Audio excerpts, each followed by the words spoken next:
존경하는 국민 여러분, 국회 국토교통위원회 위원, 더불어민주당 고양시을 국회의원 한준호입니다. 지난 7일 저는 국가철도공단의 비상계엄 이행 의혹을 국민 여러분께 말씀드렸습니다.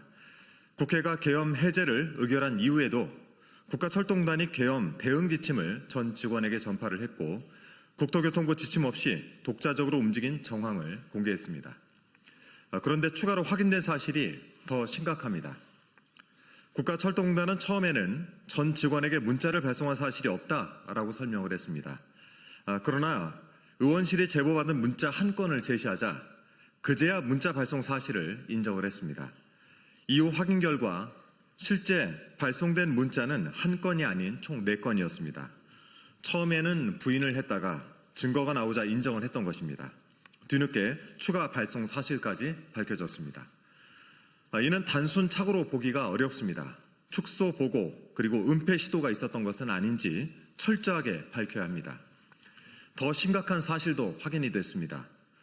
계엄 대응 지침 전파와 문자 발송은 실무자 개인 판단이 아니었습니다. 계엄 선포 직후 공단 기획본부장의 연락을 받은 경영본부 비상기획부장은 곧바로 회사로 이동을 했습니다. 기획본부장과 경영본부장은 비상기획부장에게 비상계엄 관련 조치를 지시했습니다.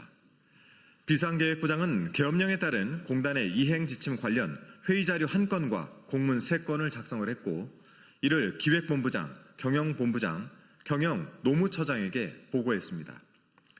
이후 경영본부장은 이사장에게 관련 내용을 보고한 뒤 전결로 전 부서와 전 직원에게 공문과 문자를 전파했습니다. 그리고 이 전 과정은 경영본부장 등을 통해서 이사장에게 수시로 보고된 사실이 확인됐습니다. 즉 단순한 실무 대응이 아니었던 것입니다. 이사장의 지시, 본부장급 간부의 실행 지시, 보고 체계와 전파 체계까지 갖추어진 조직적 대응이었습니다. 그런데도 공단은 여전히 실무 차원의 단순 대응이었다라는 식의 해명을 내놓고 있습니다. 더 이상 실무자들의 문제가 아닙니다. 공공기관 최고 책임자까지 연결된 조직적 계엄 이행 문제입니다. 여기서 끝이 아닙니다. 의원실이 문제의 공문들을 확보하고 관련 사실 확인을 요구한 이후 진술 회유 그리고 조사 개입으로 볼 수 있는 정황까지 확인됐습니다. 공단 경영본부에서 법무를 담당하는 송무부장이 문제 공문들을 기한한 담당 차관급 직원의 가족을 만났습니다. 송무부장은 그 자리에서 문제 공문 3건을 보여주면서 조사를 할 것 같다라며 대응을 잘하지 못하면 결제 라인에 있는 사람들이 다 다친다라는 취지의 발언도 했다고 합니다. 사실이라고 한다면 매우 중대한 문제입니다. 조사 대상자 본인이 아니라 그 대상자의 가족을 만났던 것입니다. 문제 공문을 보여줬습니다. 조사 가능성을 언급했습니다. 결제 라인의 피해 가능성까지 언급을 했습니다.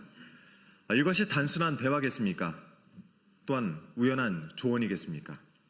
저는 진술 회유 의혹, 조사 개입 의혹, 그리고 윗선 보호를 위한 조직적 대응 의혹까지 볼 수밖에 없습니다. 특히 결제 라인에 있는 사람들 다 다친다라는 말은 결코 가볍지가 않습니다.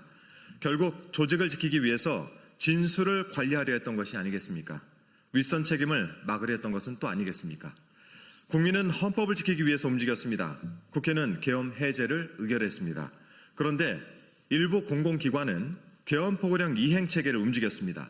그리고 지금은 문자 발송을 부인했다가 인정을 했고 실무 대응이라고 해명을 했으며 진술에 영향을 줄 수 있는 정황까지 드러난 것입니다. 이 문제 절대 덮고 넘어갈 수가 없습니다.